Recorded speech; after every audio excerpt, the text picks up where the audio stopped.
Hello there fellow Yomi worshippers, and be prepared to step into controversial territory. Like, really controversial.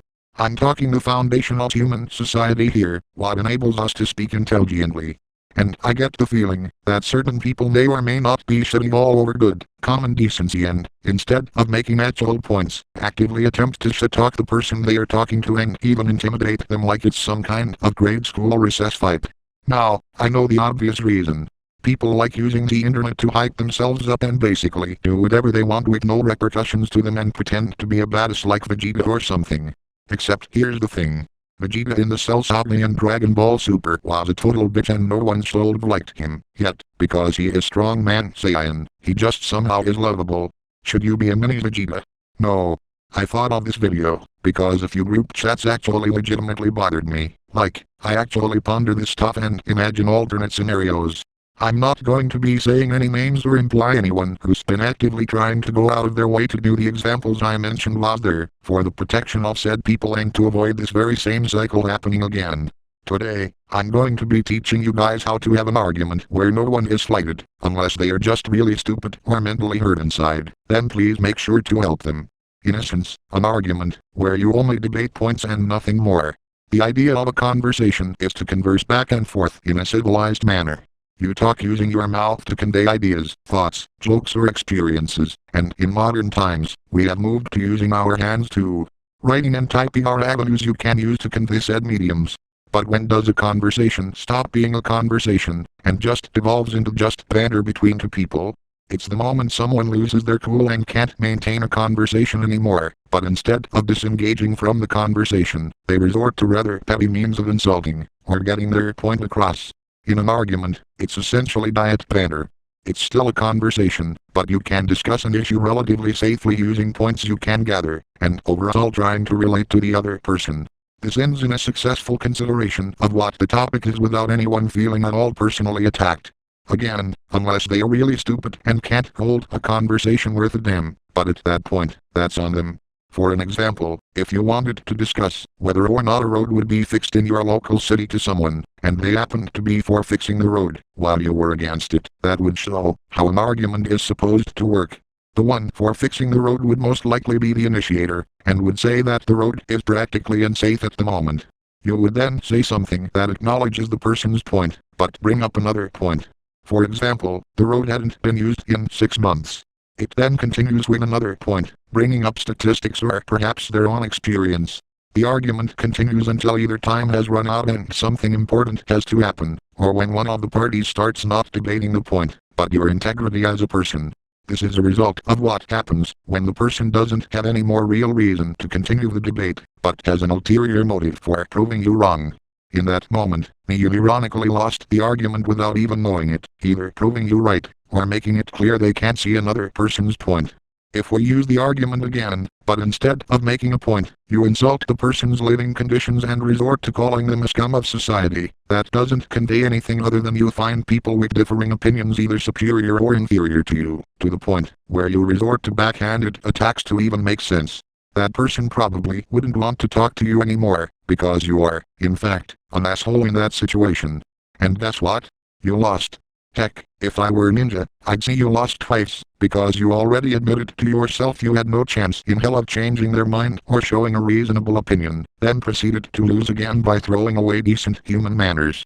You might be thinking, wow, I'm sure glad I don't do that anymore, which, if you aren't and actually trying to hear other people out, you are a good person, a lot better than myself. But I'm afraid a lot of the world doesn't see it that way. I know, real fucking sad, isn't it? If you are in an argument and accusing someone of doing something, it is your responsibility to prove that, in fact, it's true, and you didn't make that up. It isn't the person defending themselves' responsibility to disprove it, until it is actually proven, and not highly speculative. However, people like to flip this around for some reason. See you're at a restaurant with a friend and he accuses you of lying to him about something. Thing is, you never did lie to them, and you show them that you were telling the truth by providing your testimony, or showing actual historical proof, but then he calls you an imposter and the entire restaurant agrees with him, because you yelled at them louder than you should. Now you're being shamed for something you never did, and you find out that friend is a piece of shit compulsive liar. He then sues you, everyone's on his side, But thing is, the judge, the only neutral person in the room, throws out the case, because it was so contrived and so stupid that he wonders how the fuck this even escalated that badly. And then, when they tell him you called him a compulsive liar, they've dug a hole so deep and dragged you into it that it exceeds banter and just is a massive circle jerk that isn't proven at all, only speculated. And if you were the one dragging people into holes, you are ironically a really shit detective, and an absolute bargain bin garage sale right next to your homeless guy's box arguer. And it's effectively become the norm in the internet. Butthole compulsive manipulative liar paranoia is literally all Twitter is now. Can't breathe without someone attempting to cancel you or calling your take shit, even though they have no alternative takes as to what you should have said or anything. And then, if you try to argue with these people, they'll take it as if you genocided the entire population of Fargo, South Dakota, with a rusty knife, and call you a monster for thinking Limp Bizkit is a good band. So many people are bloody afraid of having a real argument, because it'll show how little people actually know what they are talking about. It's gotten to the point where the only redeeming quality of Twitter is literally just to look at people's art. And then someone would ask me, what kind of art? The stuff that takes a brush, or a Photoshop program, or any kind of art tool, or a keyboard.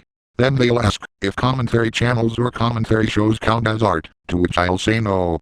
To which they'll ask why, and I'll say that it's like old blog tabloids back in the 2000s, but drenched in the requirement to either make other people see how insufferable the human race is, or actually be kind of cool and actually be quite responsible, but not good content really.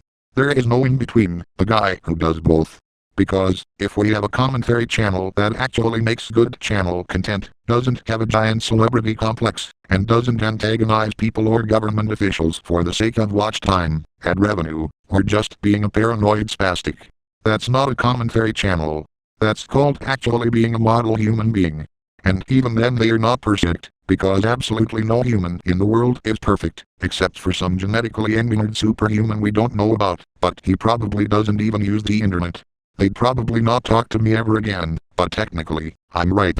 Literally, I sat through a guy who explained why Dream Cheated didn't once even call him a meanie face. It was actually one of the best bits of information or theory that I had ever seen, and because of that, I see things in a whole new light and actually kind of respect Dream now. That's what an argument, or a point, should be. A good representation or theory you have without harming the reputation of those in question or acting so uncivil that it ruins the whole point of the video. Are you allowed to like banter channels? Yes, of course you are. I'm not telling you to stop liking them, or go harass Joe Rogan or Alex Jones or anything. Don't ever fucking do that, even if they did something kinda questionable. When you harass people, you drag people down holes and cause permanent damage over an opinion, which no one should be doing. Absolutely no one. Like, I 100% get trolling, we love a little trolling, screwing with people to get a funny reaction. But nowhere in trolling should we be tearing each other's self-esteem apart, because Jimmy committed arson when he was 5 and Hannah defended him by making a bad take. Actually, here's another example of an argument. I say that trolling has led to the age of the hyper-offended zoomer. During the Minnesota Burns times, we used to troll people for some laughs, and made them perfectly aware that they've been trolled. Unfortunately, shitty trolls went around traumatizing kids without any indication it was a prank. Next thing you know, when you talk about trolling, it has an extremely negative meaning to it. All the Zoomers grew a hatred for people like us and wanted to expose people, so here we are. I'll leave it up to the comments to argue for or against it. Besides, discussion is good, and I'd like to see my community, and unfortunately my 8th base, get along for once. Who knows, if it's good enough, I might dedicate an entire Lazy How to Tomo 101 video to the responses. Reminder that you do not have to subscribe or like the video at all. Seriously, I'm sick of it, you're sick of it. That graph isn't going to do anything. In fact, you probably hate the graph.